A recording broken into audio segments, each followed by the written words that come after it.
Hi guys, I'm Jason, the creator of the Grey Rooms. Just wanted to thank all of you for what we have accomplished so far. We have reached the midway point. Come on, join in with me. And to kind of show you our appreciation, we went ahead and slapped together this nice double feature. Now, these double feature stories were submitted to us for our Behind the Door contest during our preseason, and we liked them so much we wanted to use them. So, without taking up too much more of your time at the intro here, the intro was written by our very own Mr. Brian Black, so I do hope you enjoy that. And let me just tell you what, we have a cadre of exceptionally talented voice actors and actresses in this episode, so yeah, a lot of fun to make. So, on to the stories.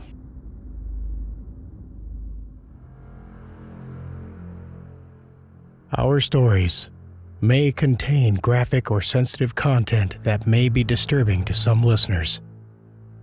Listener discretion is advised.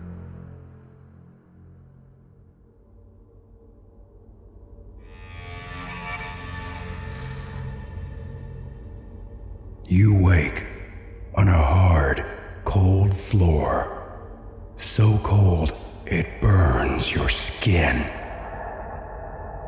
The air smells of sulfur and ash. Your head throbs. Your mouth is dry. You have no idea how you got here. Panic sets in. Fear becomes terror. What have you done? What brought you to this place? It doesn't matter, because now you belong to the Grey Rooms.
Hundreds of channels, but nothing is ever on. This is ridiculous. Wait. Maybe. The Church of the One is unity. Unity, a condition of harmony. A continuation without deviation or change. The quality or state of being made one. Have you become one with us? Oh, suck my unit, lady. Where'd I put that remote? Oh, right here. Alright. Damn. My popcorn is cold. From Boulder, Colorado, the singles capital of the world in 4K, comes the Hookup Game. Now here's our star amongst stars and our host, Graham Rowat. Thank you everyone. It's good to be here. We have a very special show for you today. Lots of lovely vixens and wonderfully charming men to match them up with. Let's start game number 1. Our first beautiful young lady creates sculptures out of chicken bones and is entranced with the macabre. We've gone ahead and exhumed 3 bachelors who need a little love in the afterlife. Will one of these men bury her with the affection she desires? There's one way to find out. Here they are!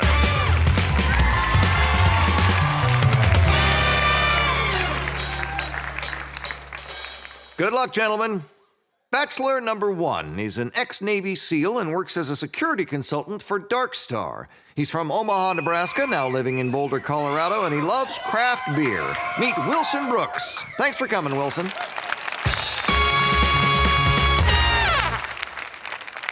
Known for his techniques of torture and wonderful gifts, Bachelor number 2 is known to make an entrance with all of those keys ringing every time he moves. He's from the Grey Rooms, and he'll kill us if we ask anything else. Meet the Warden. To that one guy. Thank you. Someone wants to make it out of here. Finally, we have Bachelor number 3. He's a popular action star from Hollywood, California, and has so much muscle he can't move his neck. Ladies and gentlemen, we give you Michael LaBoeuf. Good luck, Mike. Love your movies. We love your beef sticks, man. If it ain't LaBoeuf, don't put it in your mouth. Security, could you... Yeah, thanks. Yes, everyone loves those beef stick commercials, Mike, almost as much as those catchy one-liners that everyone repeats every day at home. But enough about my wife. Let's talk about our mysterious young lady. We've been keeping her comfortable in our soundproof room so that she wouldn't be able to hear the introductions of our wonderful bachelors. What will she think of these guys? Let's bring her in and find out.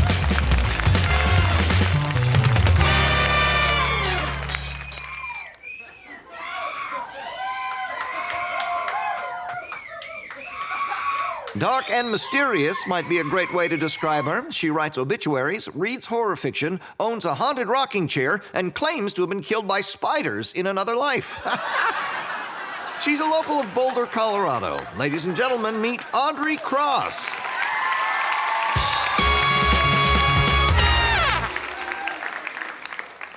Audrey, how you doing? I just want to get this over with. Of course you do. Of course you do. It's exciting, isn't it? No, I'm really not interested in... Why don't we start by having our bachelors introduce themselves to you? Bachelor 1. Hi, Audrey. I totally get you, by the way. We should be friends.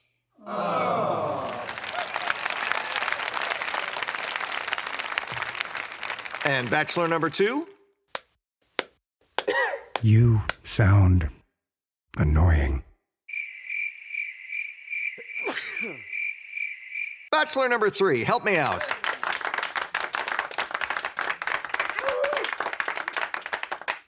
Hey, baby. Nice nukes. You want a F-bomb?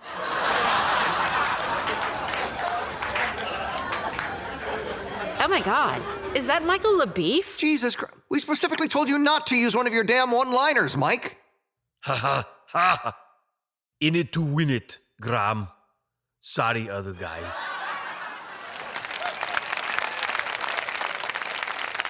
No harm, no foul, buddy. Hey, Warden, is that a sickle? Shh. I figure I can take off one of his ears, and he wouldn't even notice.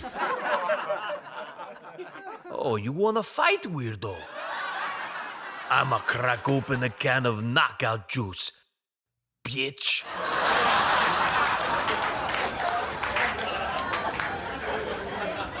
All right, Audrey, our bachelors are certainly fired up. Yeah, the amount of testosterone in this room is going to make me barf.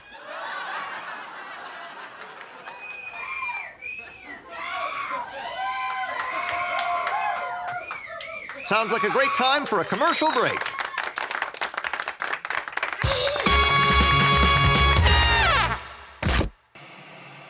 Commercials. Well, might as well see what's going on in one of the rooms. Let's see.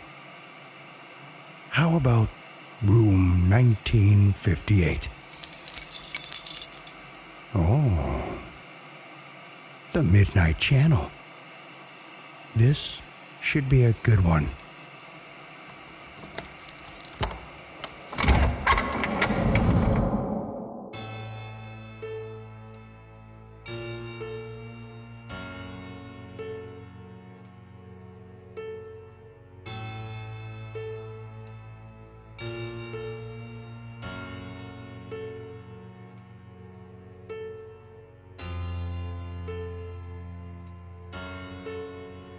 When I was a child, there was this rumor going around school about a midnight channel. Supposedly, it was a show you could only find by changing to the exact frequency at the exact time. The time was 12:01 a.m. on a Saturday night. The frequency, however, was unknown. It was always changing. If you were lucky, you picked the right frequency and found it. If you were unlucky, you just got some white noise and another week without being able to brag to your friends.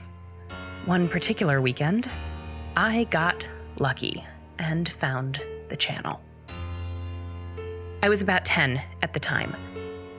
A few of my friends claimed to have seen it, but their stories never matched and the details changed over time. One of them claimed he saw dirty adult movies, totally uncensored. Another said he saw people getting murdered for real.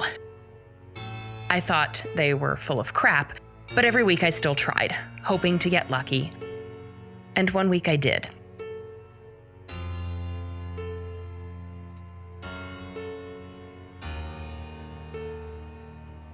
My parents were asleep upstairs.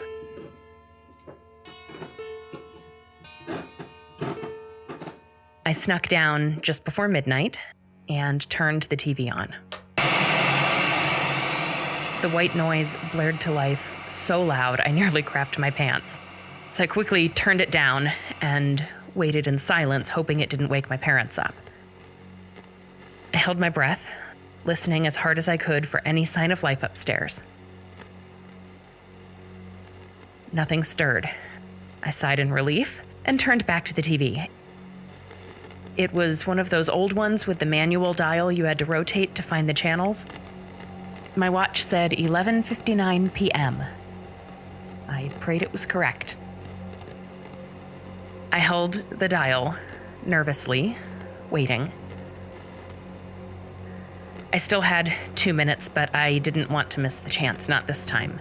This time, I would find it. I would find the mysterious midnight channel, and everyone would hang off my every word for the next few weeks, if not months. I was about to become the most popular kid in school.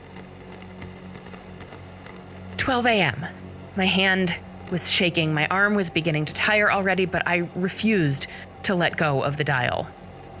The moment my watch ticked over to 1, I would be ready. The wind howled outside. I remember it so clearly even now. The curtains were closed, but they ruffled slightly in the wind, and out the corner of my eye, I saw a shadow standing there. I turned to look at it, but it was gone. My fingers twitched on the dial. My heart raced in my chest. I felt a chill from the cold air, yet a bead of sweat was building on my brow. I swallowed audibly. Here it was. It was coming. 12:01 a.m. I turned the dial furiously, scrolling through the white noise. A channel appeared and my heart jumped into my throat until I realized it was just the late night news. I kept turning. I had to find it. I would find it. It was here somewhere. Tonight was my night. Another channel. Some old black and white movie like the ones my mother liked. That wasn't it. I kept turning. White noise. More white noise. My hand began to shake even more. Time was running out. Why wasn't it there? My hand stopped. The curtain billowed, and a cold breeze that couldn't possibly have come through the closed windows blew over me. This was it. I found it. I found the midnight channel.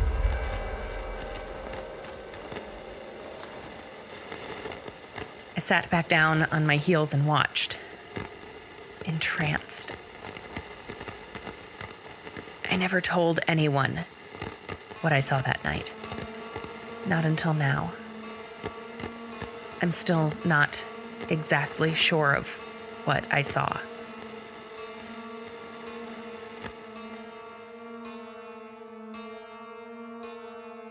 There was a man standing in the corner. The camera panned out to reveal he was standing in a large room, with several doors. He shuffled over to one like a caterpillar on many legs might and reached for the handle. The man hesitated, looked directly at the camera, and then went inside.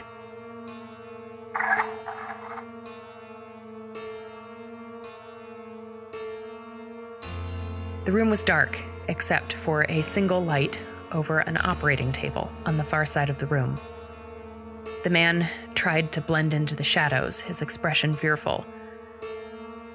A mannequin was lying on the table, the joints that connected its limbs to its torso visible from afar, only it wasn't a mannequin.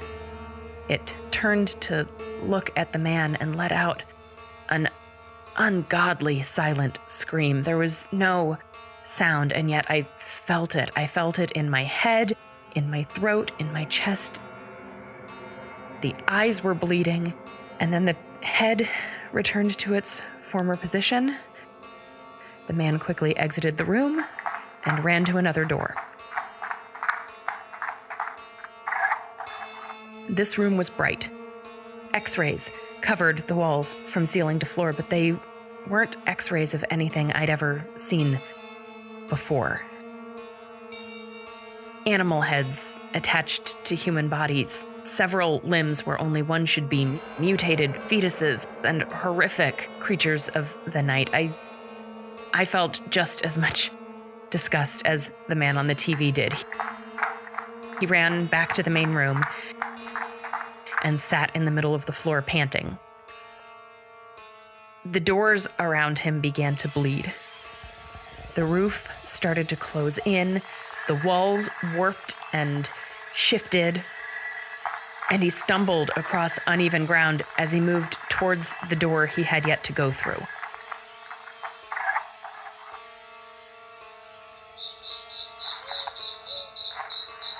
This time he was outside. A large, dark forest spread out before him. The man sighed, and relief washed over his face. He took a step, and the moment his foot touched the dirt, he froze. A chill ran through me. I realized I was now mere inches from the TV, enthralled with what was before me. Eyes blinked in the distance. The trees shuddered. He turned to me and said, "You can't escape. They're coming for you too now."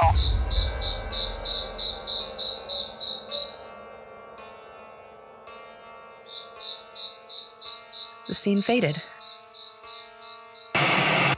The eyes lingered for just a few seconds too long, and then were gone. And the familiar white noise of late-night TV returned. Silence. I looked at my watch. It read 2:13 a.m. The show couldn't have been longer than 2 minutes. How had more than 2 hours passed? I turned the TV off and snuck back up to bed. I never told my parents about what happened. I never told my friends either. I saw something I didn't understand. I felt guilty. I felt scared.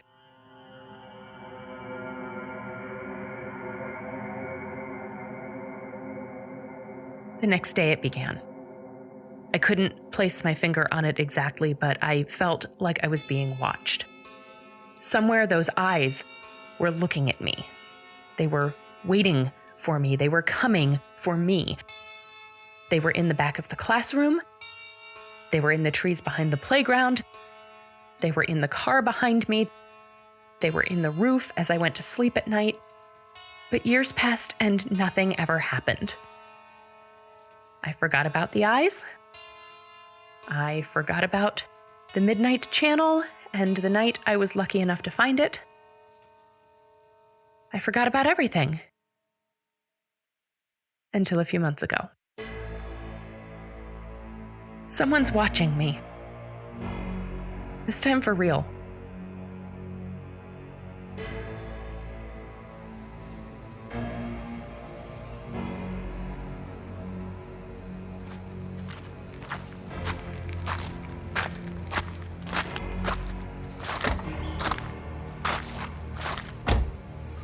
I was fixing the rearview mirror in my car as I was getting ready to return home from work when I saw something in the distance. It was the shape of a person, but unclear, a standing shadow.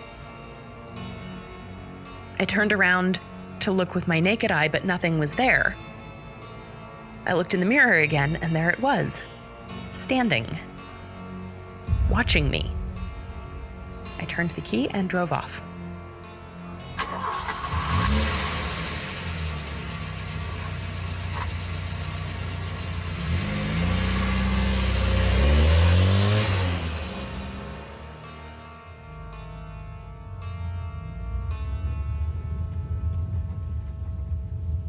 Every time I looked in the mirror, it was still there. I stepped on the accelerator and floored it, running a red light in the process.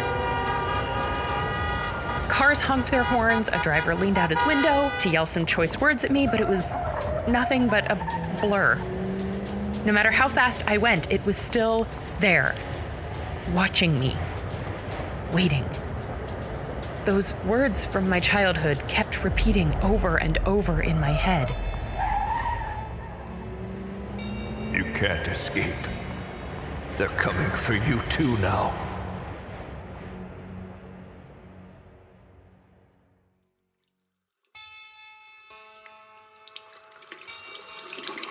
I went to the bathroom to wash my face and clear my head.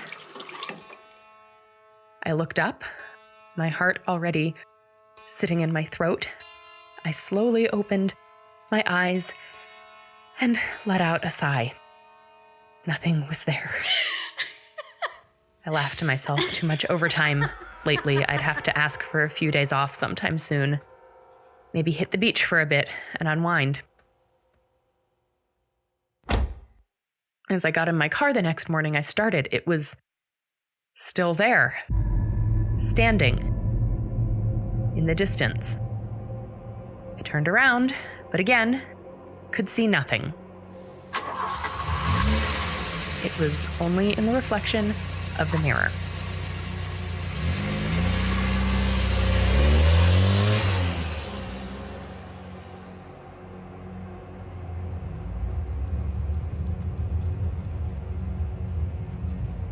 I drove to work, doing my best not to look in the mirror the whole way there, but I could feel it. It was back there, somewhere. You can't escape. They're coming for you too now.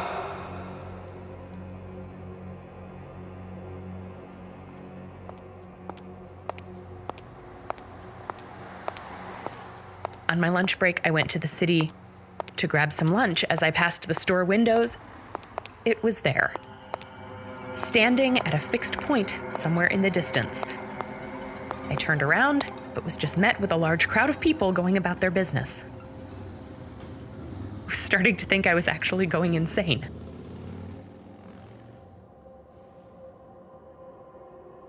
However, over the next few days, I noticed something. It wasn't just there in the distance, watching me, waiting for me, no. Not just waiting. It was getting closer. It was difficult to see at first, but after a week or two, it became very apparent the shadow was closing in. Slowly, but surely, it was getting closer.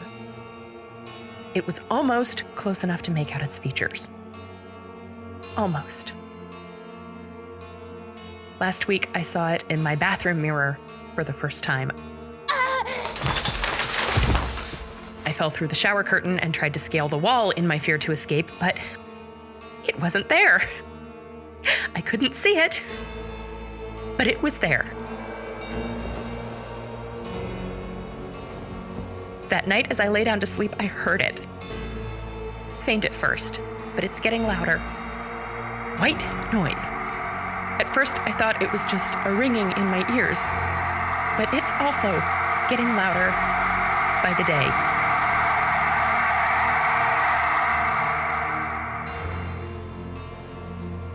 It's in the back seat of my car as I drive to work.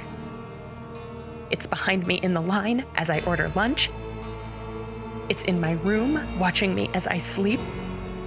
How much longer? Until I wake up and it's directly over me, ready to take me back to its midnight channel. A few days ago, I tried to look up the midnight channel on a few urban legend websites. Maybe see if there was a way to get rid of the thing haunting me. I couldn't find anything. I sent a message to one of my elementary school friends for the first time in years, asking him if he remembered the rumors when we were kids. The reply came back. What are you talking about? What's a midnight channel? Why are you bringing this up now? I can almost see it behind me now. Sometimes when I wake up during the night and my eyes have yet to adjust to the dark, I can see it. Eyes. Eyes like those in the forest that time when I was 10 years old. Eyes surrounded by a faint shadow like that one I saw in the corner of the room before I stumbled on the midnight channel at 12:01 a.m. on a Saturday morning. Somewhere, the show still exists, waiting for its next viewer. And I'm its next star.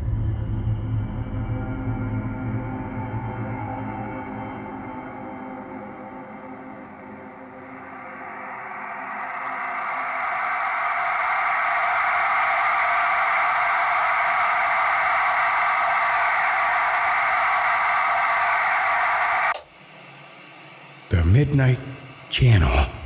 I need to tune into more of that. Damn.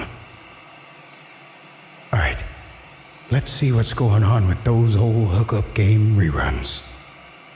I was quite the catch in those days. Oh, who am I kidding? Women are still dying to meet me.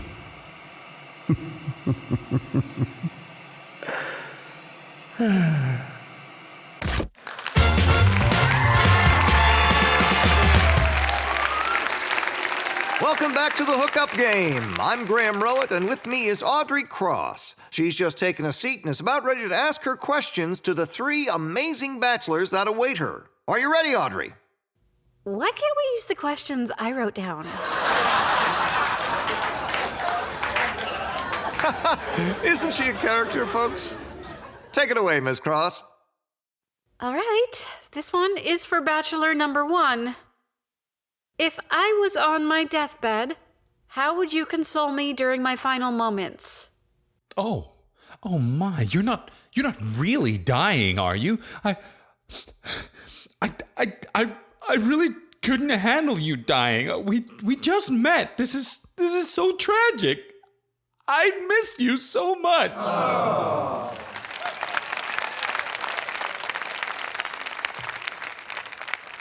Wow, okay then. Bachelor number 2? I wouldn't. Not even a little? No. Well, at least you're honest. Bachelor number 1. I'm all dressed up to go to a fancy restaurant with you. And you notice I'm missing something. What is it? Great shoes. We need to find some for you now.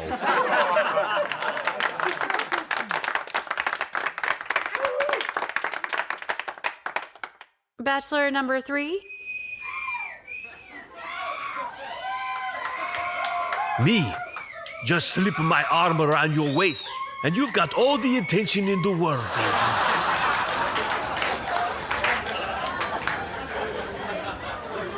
Bachelor number 2. You're on a date with someone, and they keep talking, and you can't get a word in. How do you stop them without hurting their feelings? Kill them. That's kind of extreme, don't you think? What would you do? Me? I wouldn't kill them.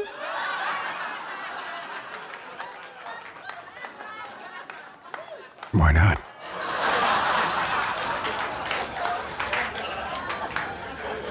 Because it's, well, I don't know, you'd go to jail. Work smart, not hard, girlfriend.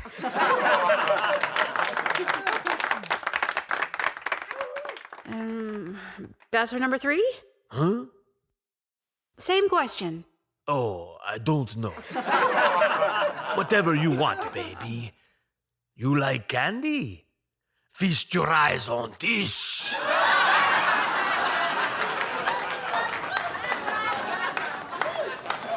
I can't see you, idiot.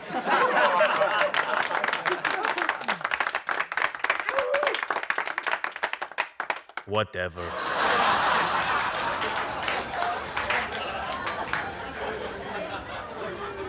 Bachelor number 1. We're making out and you get a text alert on your phone. How badly do you want to read that text? That's a hard one. I mean, obviously, I'm with you, so I definitely need to give you all the attention you deserve. But, I am a bit OCD. Knowing I have an unread text would really bug me, Yeah, but I mean, we'd be making out. I know. I would be so broken during that moment. Bachelor number 2? I don't own a phone. What? How would we talk when we're apart? Why would we want to? Good point. Bachelor number 3, do I even want to ask? Hear that, baby? Good. 'Cause you won't be hearing any phone over the sounds of our passion.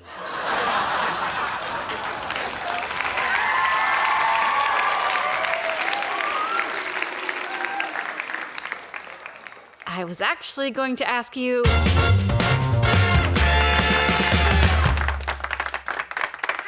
Sorry, Bachelor number 3. We'll never know what she was going to ask you. Audrey, your time is up, and it's time to make a decision. Oh, joy of joys.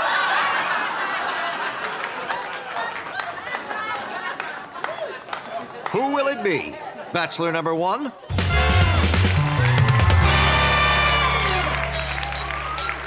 We'll be great at this, Audrey. I promise.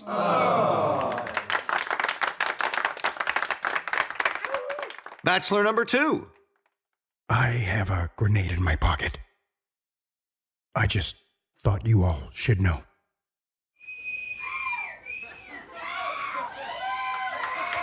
Or Bachelor number 3?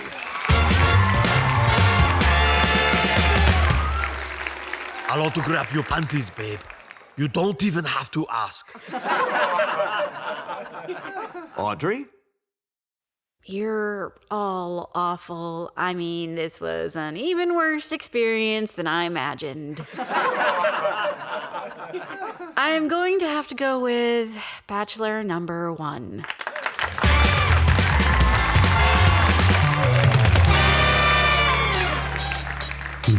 Say hello to Mr. Explodey. Grenade! Oh my God! They don't pay me for this! Good luck, Audrey! Quick, somebody call my lawyer! Oh my God, what's happening? Someone screamed grenade? Oh, the warden just killed Wilson Brooks in front of a live studio audience. All right, I get it. You want to be a badass alpha. Totally cool. Totally cool. Bros before hoes, right? Just, let me live. I won't try anything heroic. Oh, shut up, la douche. Oh, the warden just threw a sickle into Mike LaBoeuf's face. Wait, what? Holy shit!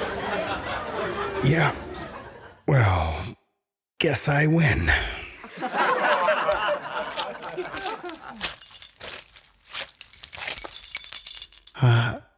Hi, Audrey. Ah! What the hell are you? They call me the Warden. You want to get a coffee or something? Yeah? That's cool. I like coffee. All right. Here. Let me get the door for you.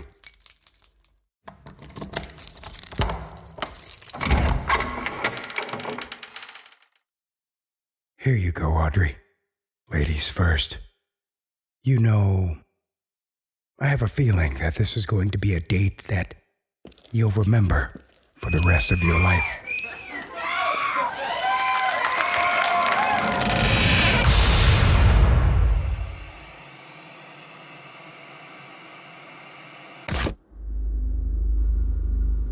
Wow. Talk about the good old days. I miss Audrey.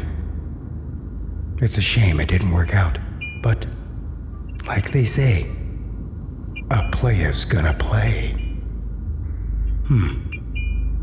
I think I have time to check out one more door. Let's see.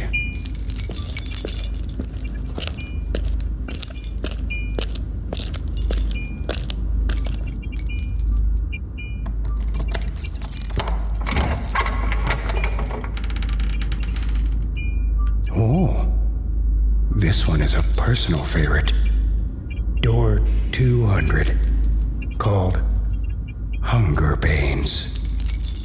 Makes me think of Hot Pockets for some reason.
It was my birthday.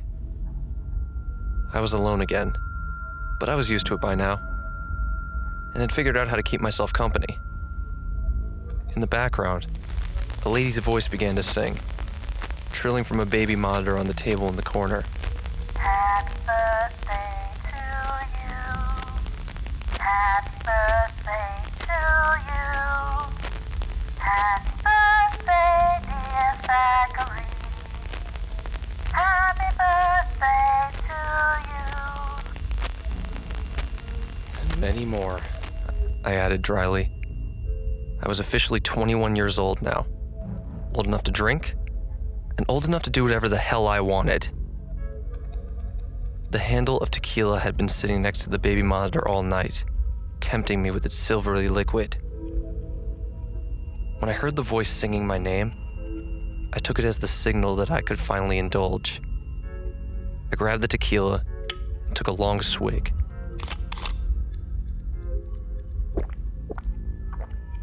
It burned the back of my throat and warmed my chest.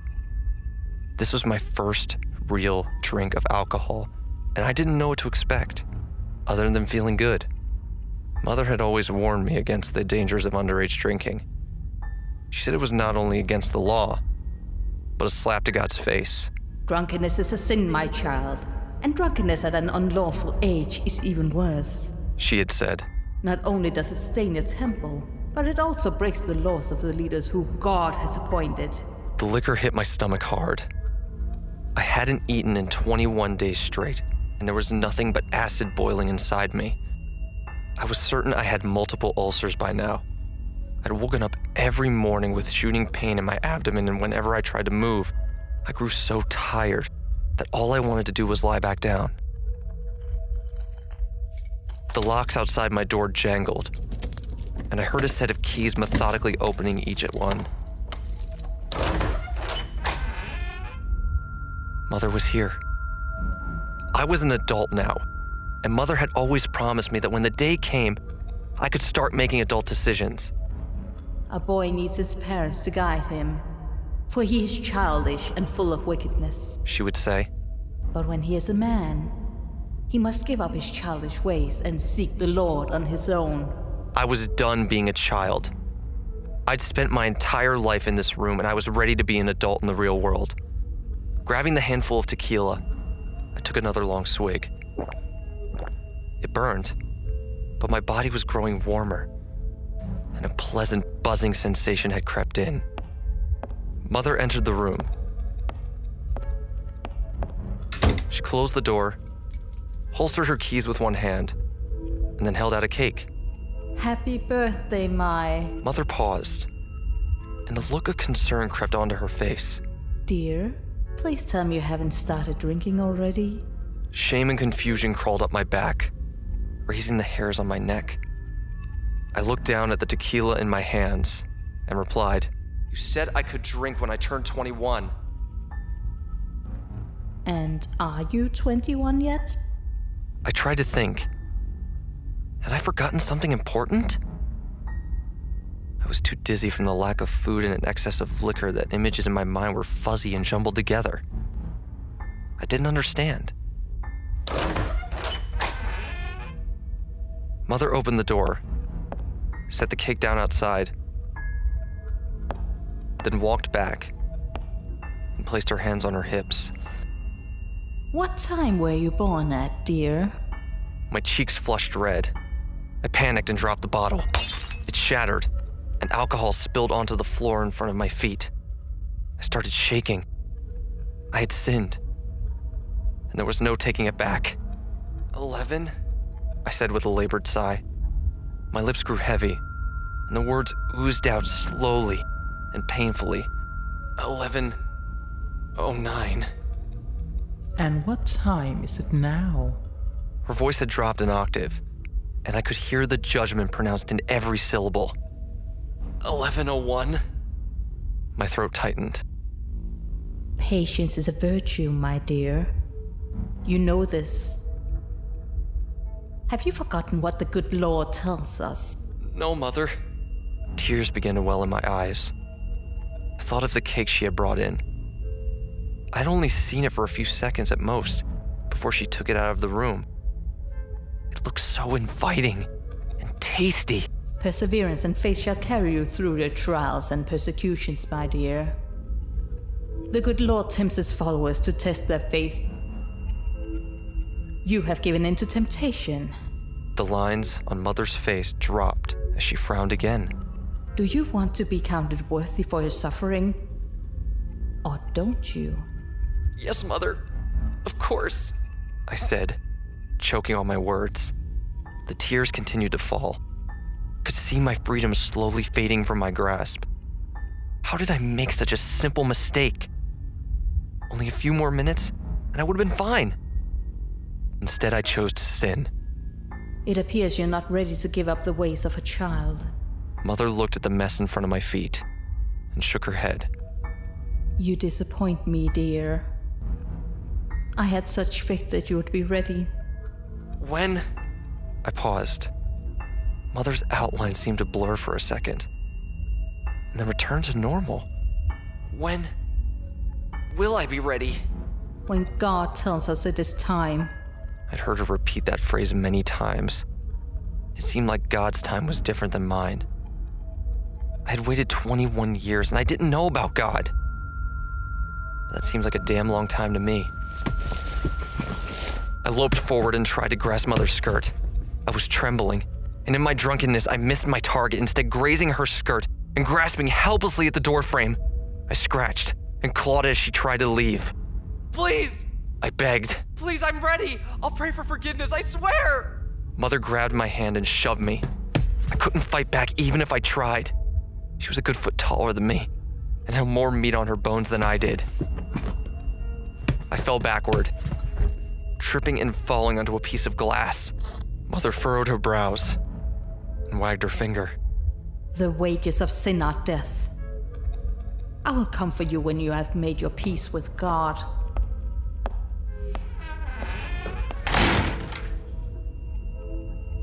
Then, She was gone.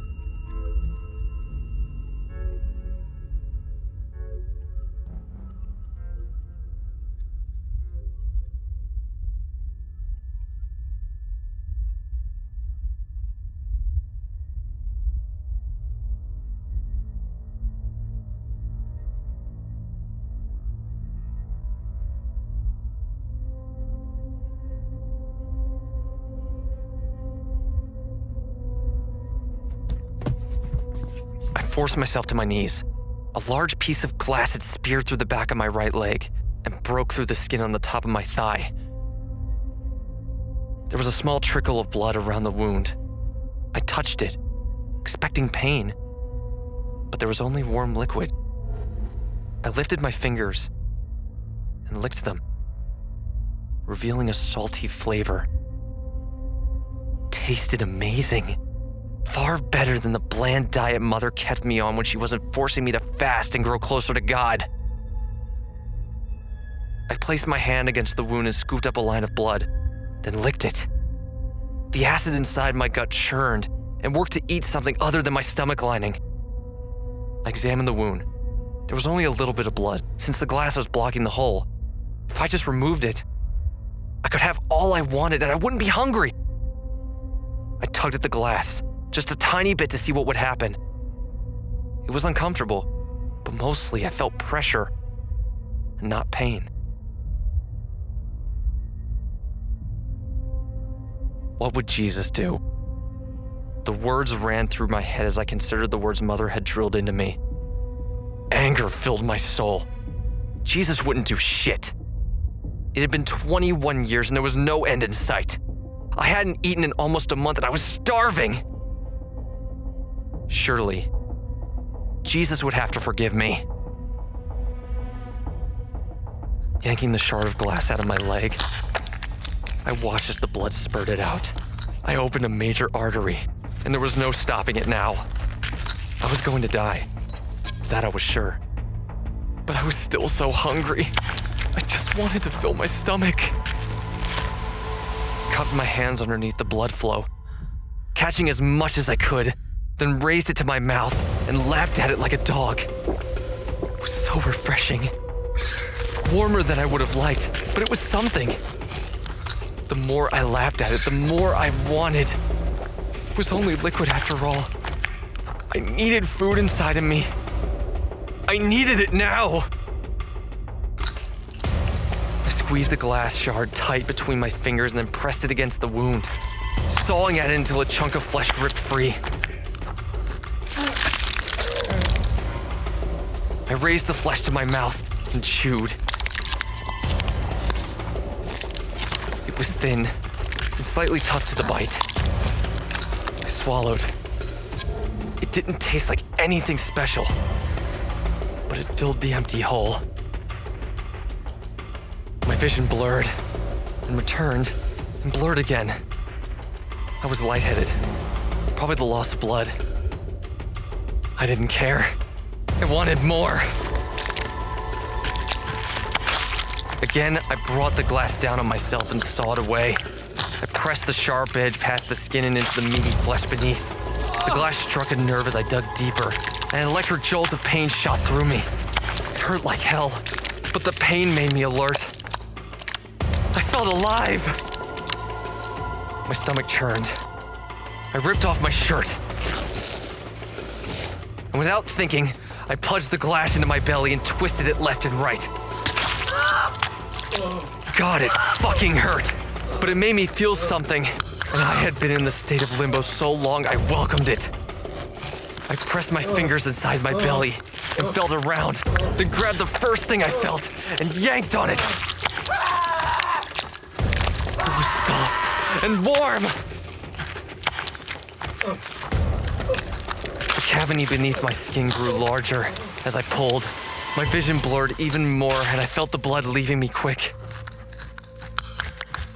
Overcome by the shock of blood loss, I fell on my back. Looking up, I saw what I had been tugging on. Part of my intestines had coiled together in a pink mass on my abdomen.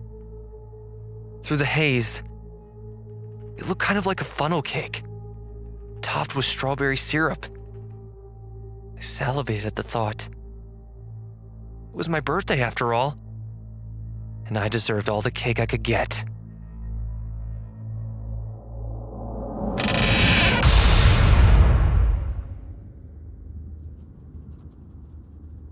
Yeah, that was fun, right? Well, we'll just go ahead and give the shout-outs where they're necessary, which is everywhere. So, the Warden intro story was written by our very own Mr. Brian Black. Brian also wrote that entire dating game scene, which that was a lot of fun to produce. I hope you enjoyed listening to it as much as I did creating it. So, I wanted to give credit to everybody that was in there. So, in the very opening part there, you have myself as the Warden, Jason Wilson, and you'll hear the commercial for the Church of the One. That was voiced by the lovely Erin Lillis. Now you can check her out on Twitter at Ravy13. We are always honored to have Miss Lillis join us for any productions. And after that, we got into the game show, which was also written by Brian Black. You can find out more about Brian Black or follow him on Twitter at DarthChair. The following were the roles. Audrey was voiced by Miss Erin Lillis, again at Ravy13. The wonderful announcer voice at the beginning was by Mr. Mike Riggs. He joins us from the Steamrollers Adventure podcast and the upcoming Copperheart, which I think everybody here should really pay attention for. I think it's going to be excellent. A lot of great talented people in that podcast. You can find out more about him and all of that at rigstories.com. There will be a link in the show note for that. So thanks, Mike, ever so much. Did a great job. The host, Graham Rowat, was voiced by, well, himself, Graham Rowat. He did himself. So you can always reach out and follow Mr. Rowat and his exceptional talent on Twitter at GrahamNY. Mr. Wilson Brooks was voiced by a friend of ours, Alistair Mackey. I'm sure you've heard Alistair before in a few of our other episodes. He always delivers an exceptional product, and he is really fun to work with, and I'll tell you what, he blows me away every time I listen to what he has to do. So you can always check him out on Twitter at Alistair Mackey. And then I couldn't leave out LaBoeuf. Michael LaBoeuf was voiced by none other than Mr. David O. Steele. You may be familiar with David from Ice Station Bravo, the most recent release from us, which I believe was last week, yeah. Gosh, I've been buried in this so much, I'm losing my days. So you can always reach out to David, which we would highly recommend, on Twitter at David O. Steele. And then again, you know, the Warden was voiced by me. I know this all sounds a little different than normal, guys. This is a mid-season extravaganza. This is our way of just saying thank you for supporting us and thank you for continuing to listen to us. And we have a lot more to deliver, and we hope that you stick around. But all of the audio work was done by me, Jason Wilson. You can follow me on Twitter at Audio Torment. And we also had a wonderful addition by J.M. Scherf. He did some additional scoring in this. Now, he wrote all of the music for Midnight Channel, and he did all of the music for the dating game. He did all of that. I mean, he did it like a couple of days, too. So the guy's a effing phenomenal musician and composer, and just a great asset to the team. And so do us a favor, go to jmscherfmusic.com or at jmscherfmusic and go ahead and give him a like, follow, and check him out too. So we always sound and feel better knowing that we have him on the team as well. And this week's episode's artwork was given to us by none other than Mr. Brooks Bigley. Brooks is a phenomenal character. We absolutely love Brooks a ton. He's very active on the social media, make sure that we keep our ducks in a row, and he's pretty much kind of there to let us know how we're doing. So Brooks, at Brooks Bigley. Brooks, thanks, brother. Love you, love you. You guys do an excellent job. So on to the stories. Now, like I said, these two stories were submitted to us during our Behind the Door contest for the third preseason episode and the Halloween story, and we liked these so much we had to use them. All right, so the first story in the mix was called Midnight Channel. That was submitted to us by, well, a name some of you might recognize, Tara Devlin. She has been featured on No Sleep Podcast and now here, The Grey Rooms. That story was creepy, wonderful, and awesome. I really enjoyed it, and I just had to use it. It was just, me and Brian kept talking about that story, so thank you, Tara. And you guys can follow Tara on Twitter, too, if you wanted to. Just go ahead and check her out at Tara A. Devlin on Twitter. And, please do as much you can to support indie authors and voice actors and actresses as much as possible, because that's what it's all about, right? In Midnight Channel, the two actors that you did hear in there were Erin King. She did a wonderful job. You can follow Erin King at unabashedly Erin on Twitter. And then, of course, the guy in the Midnight Channel who is haunting her is voiced by Graham. And you can follow Graham Road on Twitter at GrahamNY. Now on to the next story. The Hot Pockets. Hunger Pains. The first time I heard this story, I said, yes, this has to be in there. I love this story. It really is, it's brutal. Yeah, it's just my kind of thing. Sometimes I'm more of a gore kind of guy, but I do like the scary ghost kind of stuff. But this one, I loved. And this was sent to us by Javier Luna. You can follow Javier on Twitter at MoxieJavi. Pretty simple, right? The two voice actors that we had help us create that nightmare were Patrick Mealy. Now, we lovingly referred to him as Birthday Boy because that's what he was in the episode. And you can follow Patrick Mealy on Twitter at PatMikeVA. And playing the mother ever so wonderfully at that was voiced by none other than Charlotte Norup. You can follow Charlotte on Twitter at TooShyNorup. Great job, everybody. This double feature was and is only possible because you continue to listen and support us. Feel free to stop by any of the podcast apps that you use to listen to us and leave a 5-star review. And because it helps get us out there. And also, if you would like to financially support the show, because it's not free. We give it to you for free, but it does cost us quite a bit of money to produce it. Feel free to stop over to patreon.com/The Grey Rooms. You can also follow us on Facebook at facebook.com/The Grey Rooms Pod, on Twitter at The Grey Rooms Pod, Instagram at The Grey Rooms Podcast, and online at thegrayrooms.com. So, again, this was just kind of our way of saying thank you. It's been a lot of fun. The hair's down, and now that we got that out of the way, drinks up, because time for a break. Woo! And we'll see you next week.